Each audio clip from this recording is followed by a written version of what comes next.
Committee hearing meeting to order. Thank you so much for everyone who is in attendance. We know some people were delayed due to some of the traffic in the area, so we're trying to allot for a little bit more time, but we're going to go ahead and get started.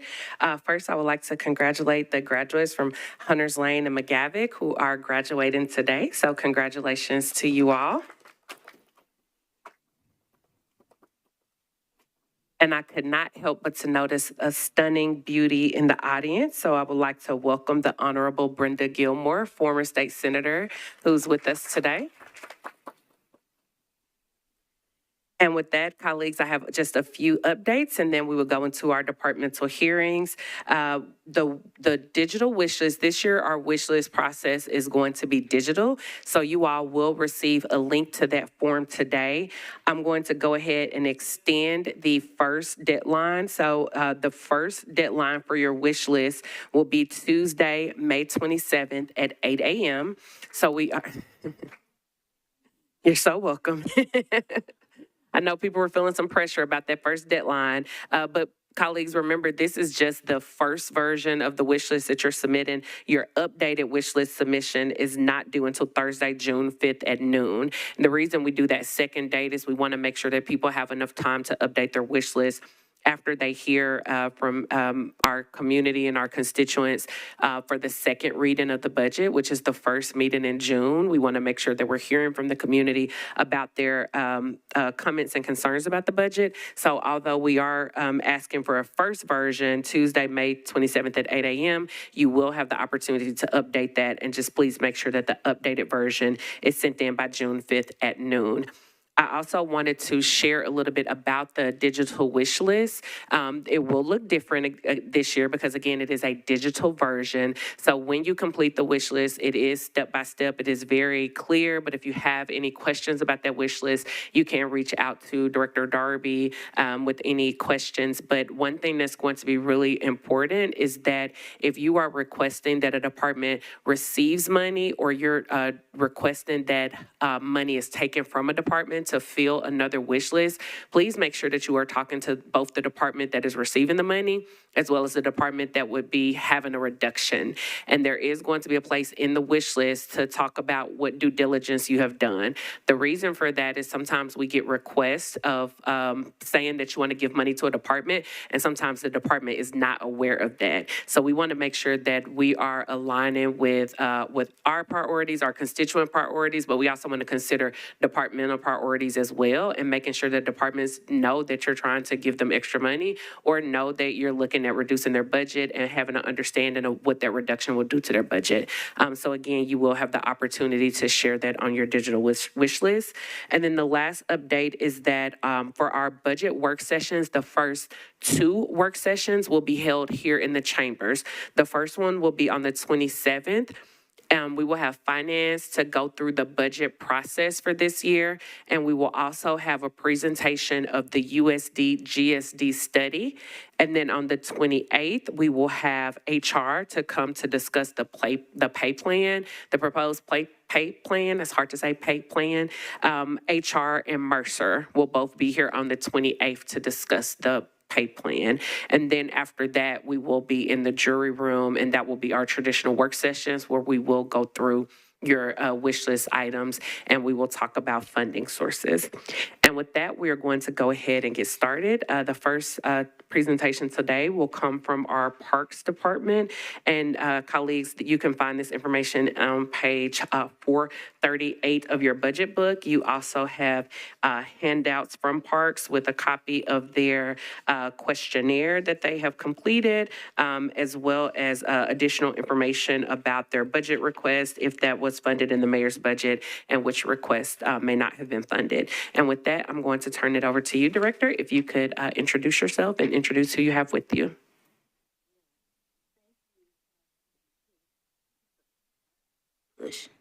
Yeah, that's it. Okay, thank you. Good afternoon, everyone. Thank you for this opportunity to talk about Metro Parks. Before I get started, I want to give a heartfelt thanks to you council members. We've worked with many of you over the past few years, and we want to let you know how much we appreciate what you do for our city and our department. I also want to acknowledge and thank our team, Park Board members. Today we have with us Parks Board members Pete DeLay and Susanna Scott Barnes. We have members of the Greenways and Open Space Commission. We have former State Senator Brenda Gilmore as a member of that commission. Our entire staff is the most important part of our team. There are many members of our senior staff in the gallery with us today, as well as joining me on the podium, and I will introduce them just shortly. And all of our friends groups. Thank you for your commitment, passion, and professionalism to make our park system one of the greatest in the country. You are appreciated. Joining me at the podium today are Shanita White, Assistant Director of Finance and Administration, Phil Luckett, Assistant Director for Consolidated Maintenance. At the table to my left, Cindy Harrison, Assistant Director for Greenways and Open Space, and Joe Stovall, Assistant Director for Planning and Special Projects. This has been a productive year for our department. From the new dog park in Germantown to the grand opening of a new segment of the Cumberland River Greenway, we've made the type of strides that impact people and neighborhoods.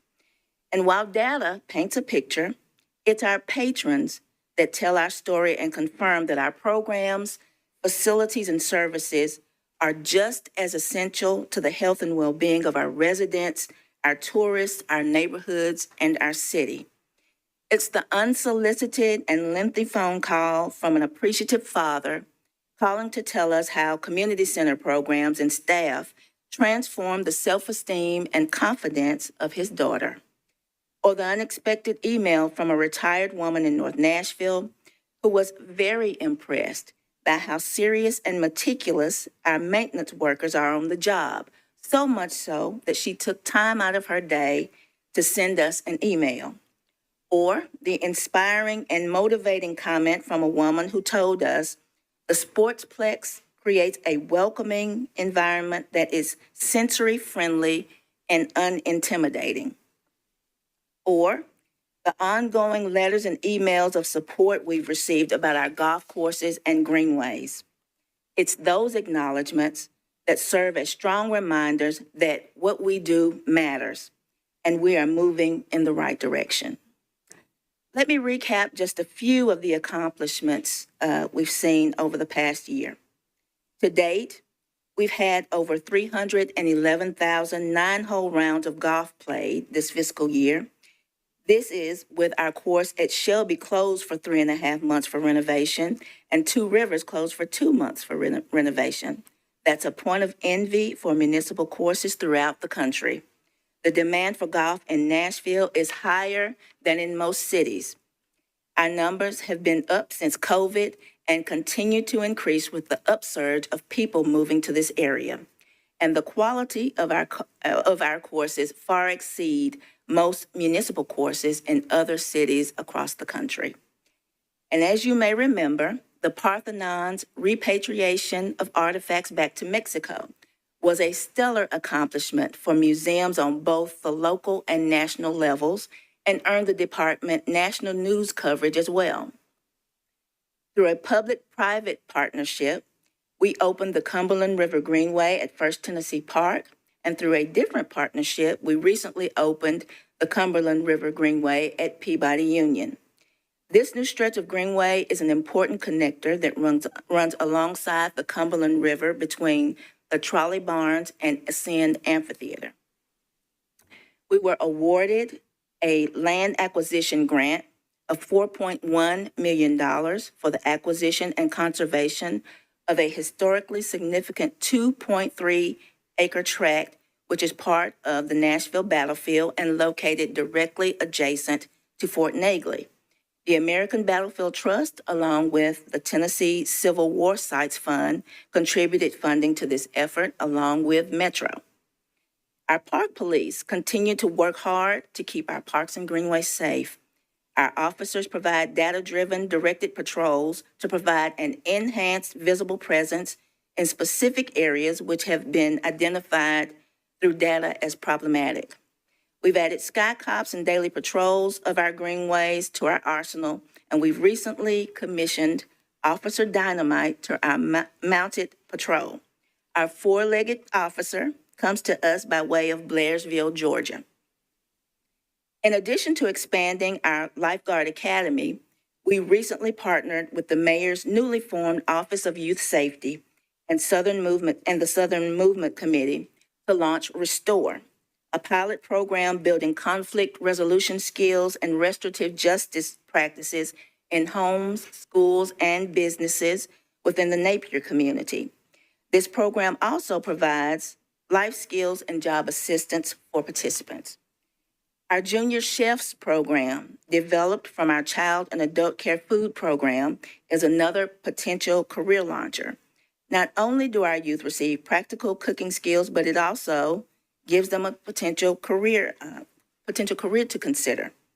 This program serves 700 meals a day at 16 community centers. And through the Digital Divide Grant, through the Titans and Verizon, we now have a total of 3 tech labs sponsored through this partnership, one at McFerrin, one at Coleman, and one at Luby. We also have park-sponsored computer labs at Easley, Napier, and Hadley Lillard community centers. And of course, there's our ever-popular summer enrichment program, which enrolled over 3,000 kids for this summer. Sign-ups were Saturday, May 3rd at 8 a.m. with lines wrapped around the buildings at the majority of our sites. Our staff reported that parents were in line as early as 2:30 a.m. in the morning. Then there's our Passport to Adventure program, which is a summer camp developed through a collaboration between our Cultural Arts Division, Celebrate Nashville, and Creative Parks Nashville.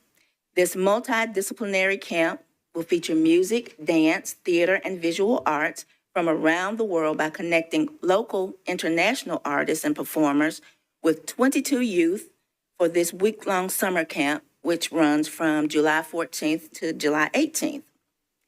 Our 4 nature centers are open year-round and offer programs, special events, field trips, natural history information and literature, maps, and degreed naturalists.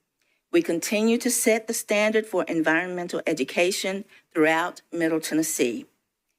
We've renovated 6 new playgrounds and are working to complete the new Old Hickory Community Center by winter. And in a few days, we will launch countywide public input meetings for Plan to Play, which will update our 2017 Parks and Greenways Master Plan.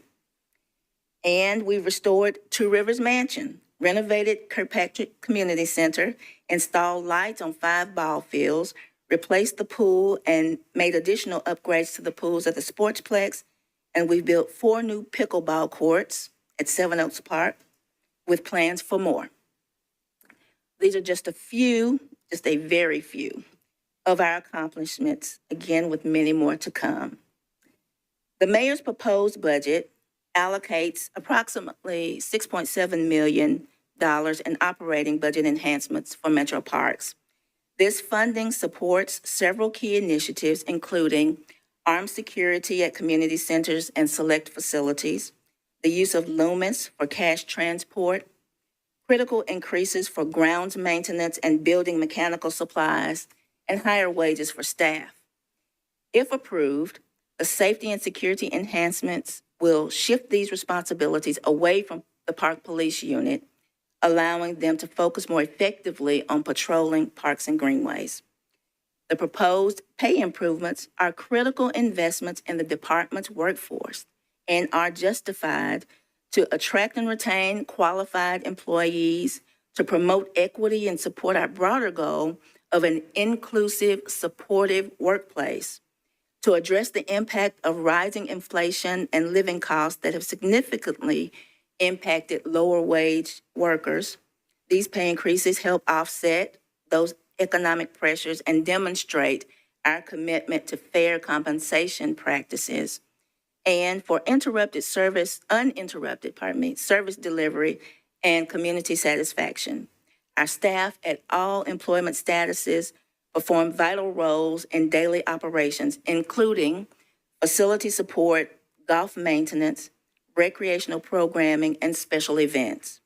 Ensuring these positions are filled is crucial to smooth operations delivery and a better visitor experience. Investments in the maintenance area acknowledge both rising cost of supplies to care for our park system and the demanding workload in that area attributed to expansion of the system. I believe these items, if approved, will have a meaningful impact on the park system, help improve overall departmental efficiency, and result, again, in a better visitor experience. Thank you again for this opportunity to share with you about Metro Parks, and now we will take your questions. Thank you so very much, Director, and thank you for all of your hard work and everything that you do to make our parks more accessible for our community. I see some hands, but I will start with the Chair, Brenda Gadd. Chair Gadd, if you have any questions that you would like, I will start with you, followed by Vice Chair Toombs, and then we'll start with the Budget and Finance Committee, and then we'll call on other members. Chair Gadd, you are recognized.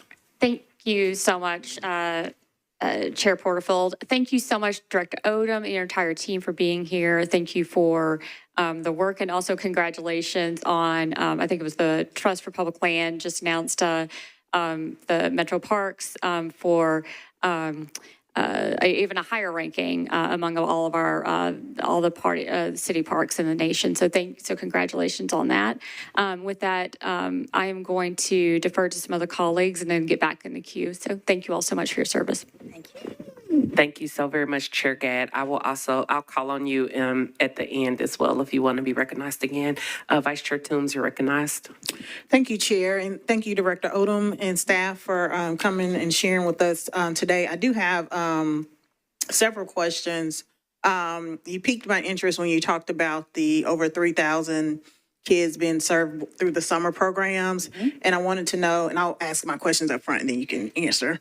I wanted to know if any parents or kids were turned away because there weren't enough spots, and if you have an estimate of how much additional need there is for those summer programs. Looking at the facility security increase at $2.4 million, is that, will those be Metro employees or is that contract security? You answered my question regarding the park police and them being able to focus more on patrols. The $476,900 for the increase for part-time and seasonal worker pay, like, what does that increase look like? It's going from how much to what's the increased amount? And then the final question was, you have the 6 FTEs for the new grounds and maintenance landscaping crew, and wanting to know if you have any current vacancies in maintenance and landscaping. Okay. Thank you so much for those questions. I'll try to take those in order. In terms of the 3,000 kids for our summer enrichment program, we typically do fill all the slots and end up turning people away. One of the things that we are focused on is the staff to participant ratio that we concentrate on for safety. So yes, and I don't have that number. Steve, do you have the exact number of that are on a waiting list? The podium, please. Thank you. I want to answer in real time, so. If you could introduce yourself, sir, before you answer. Yes, my name is Stevon Nettles. I am the Assistant Director of the Community Recreation Division, Wellness and Cultural Arts. How many do we have on the waiting list for the summer enrichment program? Typically, each site will around 75 to 100 on the waiting list. So we have each site. So I'll say typically every year, the wait list is close to as long as the number of participants that got into the program. It is ever popular, as I mentioned. It's very popular. It is free, so it serves a need in the community. Thank you, Steve. In terms of the safety and security, the $2.4 million, those would be contract officers. One of the things that, so last fiscal year in our budget request, it was for armed security at 3 locations, 3 facilities, based on some activity that we have been aware of. After the incident at Antioch High School, we reevaluated and realized that parks facilities are as vulnerable as schools. And so one of the ways for trying to keep park visitors to facilities safe is to add those armed security guards. Again, it would be through a contract. And so it would be similar to what you see in general services owned buildings. So for instance, I'll say Southeast Community Center and Bellevue Community Center, there are armed security guards there because those are general services buildings. And so to extend that to Metro Parks buildings is what we would like to do. In terms of the part-time pay and seasonal worker pay, we are working to, that request is to move our part-time workers, those that are not in the department, that are already in the department, move them up to at least $20 an hour. Most are at least at $20, but we want to, kind of close that loop and make sure all of those part-time workers are. In terms of the seasonal employment, Cindy, I'm going to let you speak to the seasonal piece. Our seasonal worker pay, it varies, depends on the classification, so they can range anywhere from $15 to $19.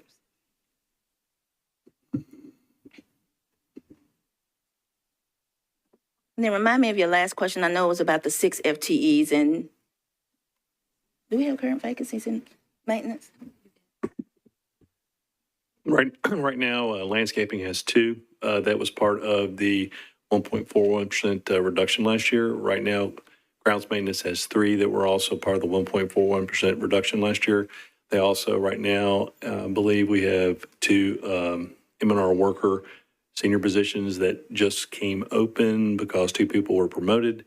So we have a list to backfill for that right now. Overall, over the last year, we have probably filled close to 20 positions and have been able to come up to a more full staff. The additions are, we've got Mariposa getting ready to go under construction in the Antioch area, and then we also have Mill Ridge Phase 3, again in the Antioch area. And then we also, Centennial's undergoing a big Phase 3 construction that's going to increase our landscaping staff's activity there. And then we also have, in the not too distant future, you got Fort Negley also is going to be a major reconstruction there. So just a couple of follow-ups. So the $15 to $19 an hour for the seasonal, is that inclusive of the increase would get them up to 15 to 19? Or is that the current pay?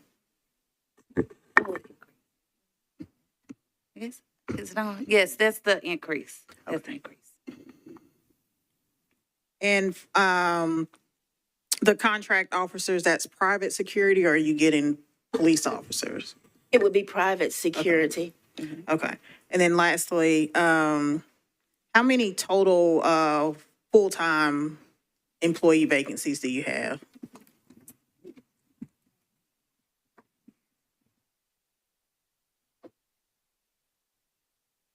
Did you say full-time? 52 positions, which is, 52 full-time, general fund positions. And so that equates to about 90% filled of full-time positions. Thank you, Chair. That's it. Thank you, Vice Chair. And if you could raise your hand if you wanted to be recognized. Okay, I see Councilmember Druffel. I already have Cortez, Ewing, Druffel, Thoror, Welsh, thank you.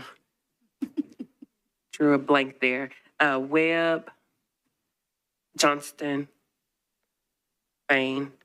Okay, and we will start with the members that are on the Budget and Finance Committee first. So we'll go with Councilmember Cortez. You're recognized. Thank you, Madam Chair. And thank you, Director Odom and team for being here. Just dig into those unfilled positions a little more. I've noticed in the questionnaire for the Park Police, it talks about candidates we have a slew of candidates who are not able to successfully complete the candidate selection process.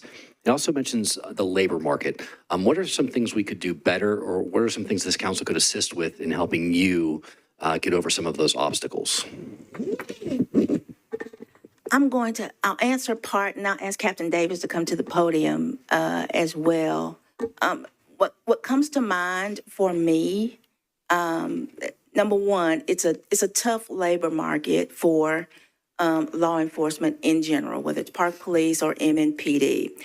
On the Parks Police side, one of the things for us that it can be a challenge is the pay. So we are not in the public safety public safety classification. Our Parks Police are in just regular civil service, so they're not on in that public safety, I don't know what to call it, pay framework. So those are the issues, the challenges that come to mind for me. Captain Davis is more engrossed in that world and can speak to it better than I, so I'd ask him to chime in, please. Oh, sorry, one moment. Let me turn your mic on. Sorry. Okay, thank you. If you could introduce yourself again. Greg Davis. I'm a captain with the Metro Nashville Police Department, and I oversee the operations for the Park Police.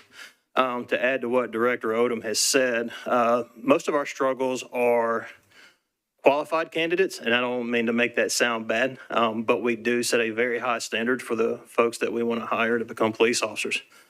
When those applicants do get past that background, that entry process to get into the queue and into the academy, again, that struggle takes back over. It's very hard. It's not an easy process to get through that academy, both academically and physically. So what we've seen in the most recent year is that a lot of our candidates that do make it choose to step away. They weren't expecting what they were going to walk into on day one, day two, things like that, and had just decided that, hey, I wasn't expecting this. I wasn't expecting it to be so hard. So they are stepping away and either stepping away to better prepare themselves, either mentally or academically, physically, or just choosing a different career because of, I guess, that reality that they've stepped into. Not that that's a bad thing. It's just something maybe they had to experience to determine that wasn't for them. And then the last thing I'll talk about is with where we're located, it is a competition. We're in the same competitive market with MNPD. The Park Police, they do exist separately from MNPD. They are an entity of the Metro Parks Department. So we are in competition with MNPD for that same group of people with those same qualifications. All of the standards that we set for Park Police mirror that of the MNPD candidates. Is there a pay disparity between the Park Police and the MNPD? Right now, at the officer level, it's very competitive. It's right in line with the MNPD officers. Typically, where we have seen in the past, the Park Police officers, where that disparity does become greater is when a new pay plan is negotiated with respect to that public safety pay plan that Ms. Odom spoke about earlier. We're not in that collective bargaining unit to where the Park Police pay will come up to mirror that of the MNPD officers. Thank you. That's very helpful. Thank you, Councilmember Cortez. The next person we have is Councilmember Druffel. You're recognized. Yeah, thanks, Chair, and Director Odom, thank you. I'm enjoying Brookmead Greenway. We have regular monthly walks with the community and really enjoying it. A couple questions around summer programs. Do you have an estimate of the cost per person on the youth for those programs? And what are the obstacles of expanding? Because obviously there's a pretty big need. Could you give me a little update? And the second thing is on your junior chefs, do you work with the high school academies, the hospitality academies, culinary academies with that program? Thank you. Thank you, and thank you for your support. So in terms of our summer enrichment program, really the challenge is our limitation is staff. again, as I mentioned, the ratio of personnel to staff, I think it's 1 to 20. Is that right? Okay, 1 to 20. And once we get beyond, well, we don't move beyond that. There is a need, very clearly, for more slots, but we operate that program as safely as we can with the staff that we have. So, you know, one of the barriers is additional staff, having additional staff to administer that program. Go ahead. Yeah, a follow-up question to that. Is that just because it's difficult to get staff or volunteers? Or we just don't have the money in the budget for that particular item? I think it's both. We recruit summer seasonals. Our summer enrichment program and community centers are one of our largest areas where we see summer operations. And so we fill those positions as best we can. It will help if we are successful in getting that pay range that we mentioned earlier, getting that increased. That will help attract more seasonals. But then too, again, I'll just very honestly say, for our summer seasonals across the board, whatever the area, we are in competition with other industries, you know, those that don't require folks to be outside in the heat, you know, managing children, whether it is ground or on grounds maintenance. You know, you may make more money working at, you know, McDonald's or a department store. So it's very competitive, and we are as competitive as we can be. One of the benefits to working in Metro Parks is the service to the community. And so I'm very grateful for when young people come to Metro Parks to work for the summer, and they receive more than a job. They're enriched in many other ways in terms of work ethic and, again, their service to the community. Many of the folks who work in our community recreation division right now are, as we call them, Parks kids. They spent their youth and summers in Metro Parks, and that continues to be a legacy in Metro Parks. So we're excited about that, but it is a very challenging labor market. Thanks. Just a partial follow-up. Is there a cost per youth that you can approximate? I don't have that number. I can probably get one for you, though. And then, again, the academies, you got this youth, the junior chefs. Do you work with the academies on that in any way? We don't work with the academies in particular. It is a Metro Parks program. And many of the young people, of course, that attend that program, of course, go to Metro schools. So in that way, but not specifically working directly with the academies. Thanks very much. I appreciate it. You're welcome.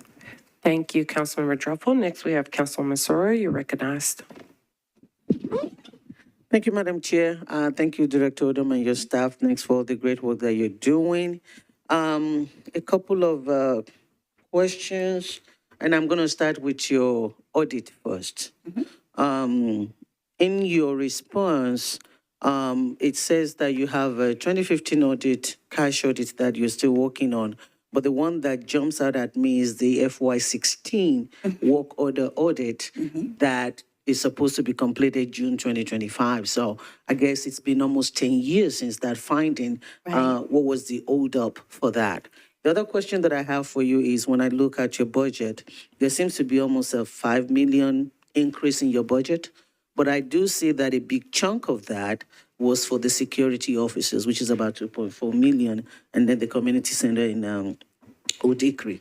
Can you talk to me more about those security officers? Because that's what accounted for the biggest part of your request. And can you just speak to the need and why that is in your budget? Thank you. Thank you for your questions.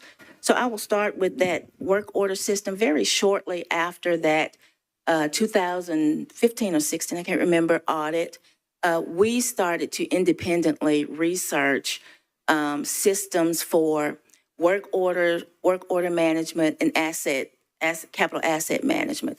We started to review systems. I think we looked at Cartograph and then CityWorks independently. Shortly thereafter, we learned that the ITS department was also looking at systems that would be helpful for us as well as for other metro departments and would pursue funding for such. So we kind of collaborated with the ITS department. And as you all may be familiar with, the CAL system, what is it? Capital and land use system became effective, I guess I'll call it. And several departments, I think about 17 departments are participating in that program. So in rolling that program out, departments have been phased depending on the type of, and I'll call it module that they will need. So I know there's a permitting piece, there's a licensing piece, there is for us work order and capital asset management piece. And we had our kickoff for that program in October 2024. So to answer your question, we were part of a group of departments, led by ITS to kind of implement this CAL system that would be helpful for different departments in different ways. So that was the delay on that. And then in terms of the security officers, you are correct. The largest chunk of money that's in the proposed budget is for the security officers. As I mentioned earlier, our facilities are vulnerable. They are vulnerable. And it struck us that we needed to make efforts to try to be as protective as possible within reason at community centers and other select facilities. Now, those duties of security officer duties, safety and security, I did not want to burden recreation community or staff with those duties. That would put them in a precarious situation. That is not something for which they are trained. And I know that Metro has a contract for security officers, and we saw that we could best take advantage of that to try to mitigate some of the risk that exists at facilities. Thank you, Councilmember Soror. Next, we have Councilmember Webb, followed by Johnston, followed by Spain. Councilmember Webb, you're recognized. Thank you, Chair. Thank y'all for being here. And I apologize, I was late. If you answered my questions, I apologize. Under the budget summary, I noticed that we've lost some revenue under the other program revenue. It was 900,000, and then down to 300,000. Can you tell me what revenue we lost? I'll direct that to Shanita. Are you looking at the at a glance or the Yes, financial ma'am. pages? So when at the time of budget submissions, if we do not have a grant known at that time for the next fiscal year, we cannot budget that revenue. Okay, so that was a grant we don't have yet. Several grants. Okay. Mm-hmm. Second question. How do y'all bid out? Are y'all a department that have y'all's own RFPs going out, or do y'all go through the main channel? We use procurement, Metro procurement. Okay, thank you. Thank you, Councilmember Webb. I did have a quick follow-up. Those grants were not known at the time of this document. Do we know if they are going to be coming in, or do we know that at this time? Some we know. I mean, it just depends on when they are presented to the Parks Board. I mean, so whenever we get a grant that's passed, we have I know 2 to 3 that have already come in for FY26. Okay, thank you. So we can expect that number to go up. Okay, thank you. Councilmember Johnston, you're recognized. Thank you. And I was going to ask some questions, and then I looked at this handy dandy questionnaire that you gave, and so I now have new questions. This is just for my own clarification. What is a pooled employee? So pooled employees are kind of on call or as we need. So sports officials, guest instructors, those would be pooled employees. And that goes to, I'm glad you brought that up, because we have a head count in the budget book of about 1,300 or so. The bulk of those are in the pooled employee, pool positions classification. So those are those type of, not full-time, they're not really seasonal, but when we kind of have those needs for those types of duties. Yeah, so as people are looking at this, just to understand the difference between a position and an FTE. So you do have like total positions of 1,390, and 33% of those right now are unfilled. To your point, a lot of that is those pooled, but we're still at a 17% unfilled just from the FTE perspective. I do realize the challenge in hiring seasonal and part-times. And so I really appreciate that you guys are bumping up that pay. It's hard. I mean, it's like, what are the things that you can change? Well, you can pay them better. And so I appreciate that we're doing that. I'm also super appreciative to learn that we're moving towards the Loomis armored car. I know several years ago, I had come to you and said, why are we using our parks police to basically do what Loomis or, those other folks do? So I really do appreciate that. And the fact that we're starting to look at some contracted positions. What I want to know, how many unfilled park police positions do we have? 17.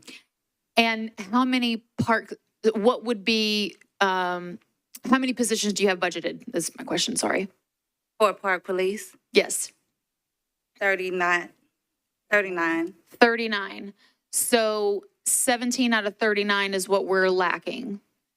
So I'm just wondering, as we're moving towards armored car, we're moving towards contracted armed guards, is it, because what I don't want is to have unfilled positions and we have greenways and parks that are not being secured because we do have, and there's only so much that Parks Police, one person can do, or whatever the difference in 17 and 39 is, into having Parks Police move to MNPD and having all contracted or even unarmed security just to have a presence there. Because I think a lot of times just seeing even a vehicle that says security is like, I'm probably not going to go there if I'm thinking of doing something wrong. So that we can get the presence that we need there. And it's probably cheaper, I would think, to have unarmed security than to have sworn officers doing that job. Just, are we sort of thinking about moving towards that direction? So we would be open to a discussion about that. I will say that while Parks Police are separate from MNPD, we are supported by MNPD. So when Parks Police officers are not on duty, it's the same dispatch, and we work seamlessly with MNPD. Sure, So, totally get that. Yeah. We still have a lot, we've always had a high number of unfilled positions in the Parks Police, and I just want to make sure that we're covered. And so if we have to look alternatively, I would like to do that, but thank you so much. Thank you, and I appreciate that and appreciate your support on that. I'll say that I think MNPD has vacancies as well. It's just very challenging at this point to recruit. As Captain Davis spoke to better than I, recruit law enforcement. So, but thank you for that. Thank you, Councilmember Johnston. And colleagues, Ms. Cruz is passing out the form that we got similarly to some of our other department hearings. On this spreadsheet, you will see all of the requests that Parks made. And on the second column, you'll see the stage. If it says mayor, that was funded in the mayor's budget. If it says submitted, that means that item has been submitted, but it was not funded. Also in the packet, the questionnaire packet that you received, if you skip past the first sheet, starting on that second sheet where it says staffing and resources to support Shelby Golf Course. From that request on down are all of the requests that were submitted but not funded in the mayor's budget. So just wanted to make sure that you all had a concise way of viewing that information. Next, we'll have Councilmember Spain, followed by Councilmember Ewing, and then Councilmember Welsh. Councilmember Spain, you're recognized. Thank you, Madam Chair, and thank you, Director, for being here. One more question on the armed security, and I'm sorry to go back to it, but I just want to clarify because I thought I understood you during your presentation to say that these facilities are currently secured by Parks Police and the contract security would free up Parks Police for other purposes. Was that right, or there is no security present at these facilities right now? We don't have security present. If there becomes an issue at one of the facilities, Parks Police are the first to respond, so they give attention there if there's an issue at a facility. They are currently not stationary in facilities. Okay, thank you. Thank you, Councilmember Spain. You're always so concise. Councilmember Ewing, you're recognized. No pressure. No pressure whatsoever. Thank you, Director Odom. Okay, so luckily for conciseness, one of my questions was already well covered by several of my colleagues. So I just want to go quickly to the disabilities program, sort of piggybacking on what Councilperson Druffel had mentioned. I just wondered if, while you're looking at the cost per participant that is not disabled, if you could also look at the disabilities program and what the waiting list looks like there, and also what the cost per participant for that program is. Okay. And then combined with that, I'd love to hear from you, what programming might you do for that community if you had additional budget? Is there something sort of waiting in the wings that you're just dying to do? Thank you for those questions, and thank you for that question. Honestly, what I would do for our disabilities program is just expand it. To your point, that program as well has a significant waiting list. It is a beloved program. It is well led and very popular. Again, we are limited by the number of staff we have and that ratio that we need to be safe. We do have volunteers that also help there. But I would just expand the program. Over the past probably 5 years, we have expanded to some satellite areas in Metro Parks, and I'm very proud of that.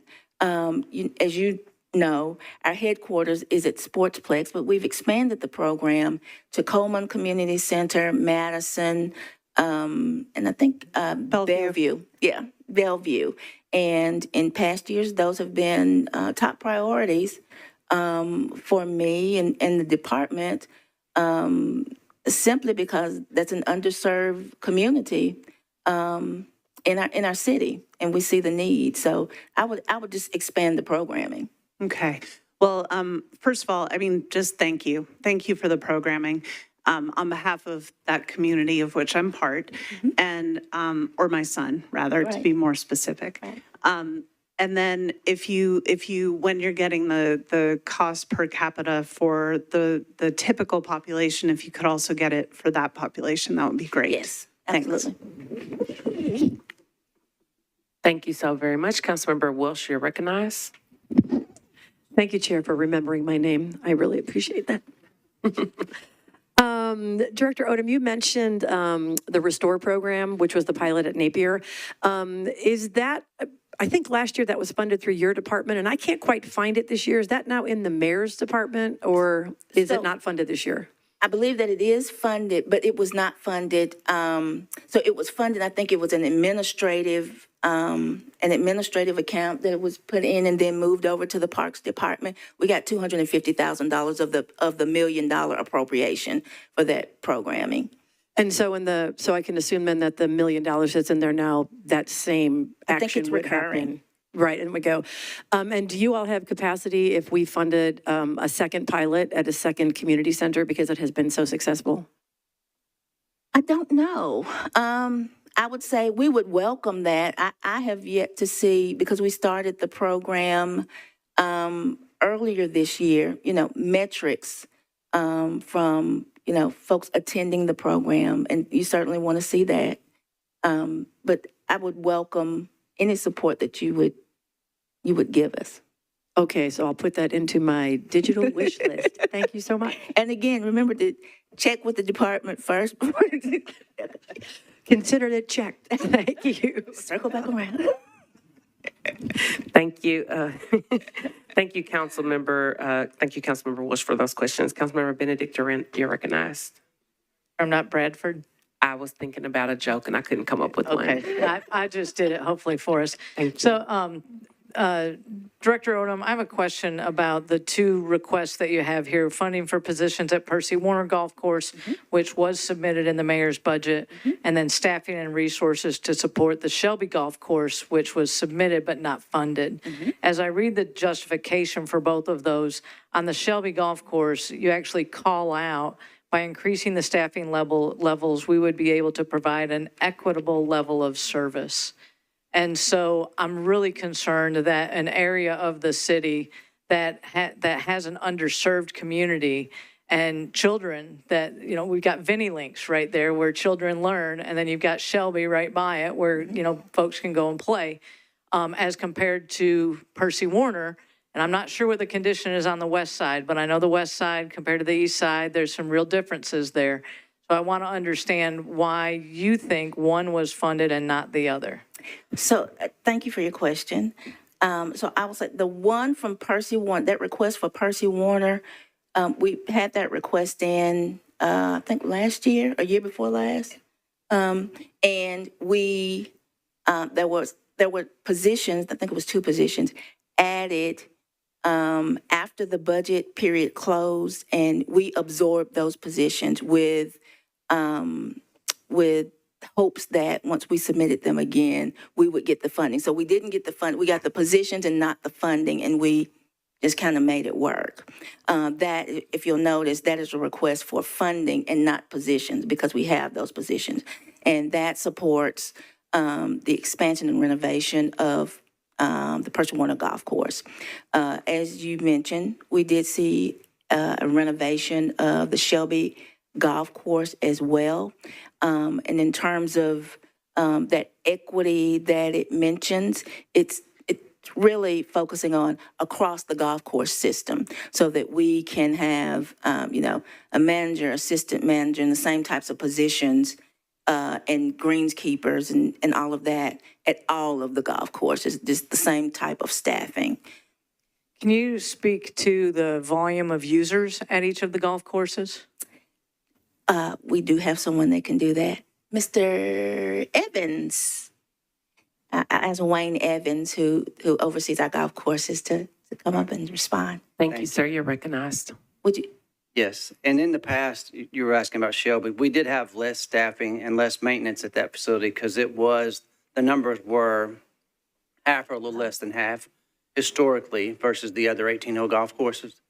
But since the renovation, we have seen those numbers come up significantly. That's the reason we have asked for more staff. Typically, an 18-hole golf course has about 7 full-time employees to keep an 18-hole course that's fully busy. Shelby has had 4 in the past. We actually moved an employee from another facility this year to bump them up a little bit to get them more on the same level playing field. But we are trying to get Shelby's level up because you've probably seen it since we had the redo. It's really nice, and we're trying to get that one better. Do you have any questions? Thank you. And this may also be for Mr. Evans. Do you know the demographics of the users at each of the courses? I do not have data with me to give the demographics of those. And I'd imagine we don't track that. We don't capture that when there's user. Yeah, we really don't. But I'm really curious about, from that equity side of things, where are the city's resources going? Are they going to areas of the city that could use, so similar to the pool at Napier? Are we supporting programming for underserved communities throughout the city, or are we supporting programming for overserved areas of the city? That's the root of my question. I don't know the answer to that. I don't know that you can give me the answer to it in time for budget, but that philosophy is what I would like to see brought to the table. Thank you. Good. Thank you so very much, Councilmember Benedict. Councilmember Gadd, did you want to be recognized again? Just a couple of follow-up questions from what was asked earlier. And thank you, Madam Chair. I just wanted to circle back on the, some of the seasonal staffing for the golf courses and some of the other revenue-producing facilities. What is that onboarding time window and the target date to have those positions? The target date to have those park summer facilities programs fully staffed?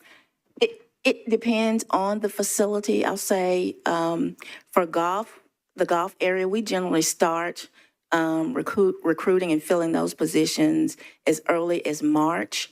For, let's see, Wave Country, we start in April. That Wave Country will open Memorial Day weekend and it closes Labor Day weekend.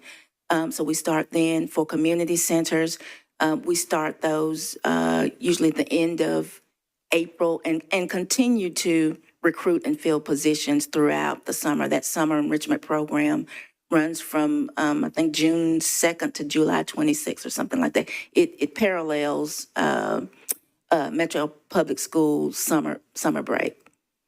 Thank you. And then it looks like you're moving the hourly rate from 15 or to somewhere between $15 and $19 an hour. What is the current rate? It just depends. So there's a range, and I can share the scale, the range with you that is in place now. Okay. We would ask to, we're going to the Parks Board next week to request to increase that range. Hopefully it will be approved by you all as well. But I can share that with you because it's a range and it depends on the classification. It depends on the classification. And then too, for those summer seasonals that return, we like to give them a bump, a little incentive. And thank you for coming back. Wonderful. Thank you. That's it, Madam Chair. Thank you so very much. And Director, thank you again for everything that you all have done. And thank you for serving our community so well. With that, we're going to end our parks hearing. And we're going to go ahead and transition into our library hearing. Colleagues, 40 minutes over schedule. So we just want to be very mindful and thoughtful and concise with our questions.